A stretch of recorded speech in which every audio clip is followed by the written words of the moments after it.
மதுரையில் இளம்பெண் வரதட்சணை புகார் அளித்த நிலையில் தலைமறைவாக இருந்த காவலரை பிடிக்க தனிப்படை அமைக்கப்பட்டிருக்கிறது. அண்மை செய்தியாக பார்த்து வருகிறோம். கூடுதல் விவரங்களோடு செய்தியாளர் வெற்றி இணைக்கிறார். வெற்றி, விவரங்கள்.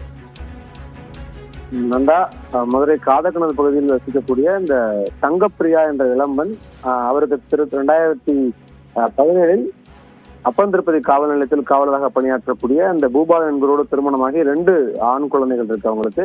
இப்போ தொடர்ச்சியாக 60 பவுன் போட்டு அவருக்கு திருமணம் செய்து கொடுத்துருக்காங்க. இருந்தாலும் தொடர்ச்சியாகவே அவரிடம் வரதட்சணை கேட்டு இந்த குடும்பத்தினர், பூபாலன் அவருடைய தந்தை விருதுநகர் மாவட்டத்துல சாத்தூர் வட்டத்துல காவல் ஆய்வாளர் இன்ஸ்பெக்டரா பணியாற்றிருக்க, டிராபிக் இன்ஸ்பெக்டரா அவரு, அப்புறம் அவங்களுடைய அம்மா விஜயா, அவருடைய தங்கை அனிதா, அப்படி 4 பேரும் குடும்பத்தினர் சேர்ந்து இந்த பெண்ணை தங்கப்பிரியாவுக்கு வரதட்சணை கேட்டு தொடர்ச்சியா கொடுமைப்படுத்திட்டே இருந்திருக்காங்க. இதுல கடந்த 2 நாட்களுக்கு முன்னாடி ரொம்ப கடுமையாக அந்த பெண்ணை தங்கப்பிரியாவை தாக்குனதுல, அவருடைய கணவர் பூபாலன் தாக்குனதுல அவங்க கடுமையான காயமடைந்து மதுரை அரசு ராஜாஜி மருத்துவமனை சிகிச்சைக்காக நேற்று காலை அனுமதிக்கப்பட்டிருக்காங்க.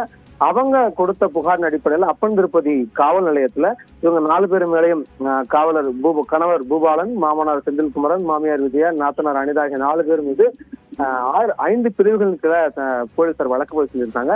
இந்த சூழல்ல தான் இந்த வழக்கு பதிவு செஞ்சதுக்கு அப்புறம் இவங்க 4 பேரும் தலைமறைவாகிவிட்டாங்க. தலைமறை மாணவர்களை கைது செய்வதற்காக மாவட்ட எஸ்பியினுடைய உத்தரவின் அடிப்படையில் ஊமச்சிகுளம் டிஎஸ்பி பாலசுந்தரம் தலைமையில ஆய்வாளர் சாந்தி, சார்பு ஆய்வாளர் கார்த்தி, பாலகிருஷ்ணன் ஆகியோர் தலைமையில் 3 தனிப்படை போலீசார் அமைக்கப்பட்டிருக்காங்க. அந்த 3 தனிப்படையினரும் மதுரை, விருதுநகர், ராமநாதபுரம் மாவட்டங்கள்ல இவங்களை மிக தீவிரமாக தேடிட்டு வராங்க. நன்றி வெற்றி, விரிவான விவரங்களுக்கு.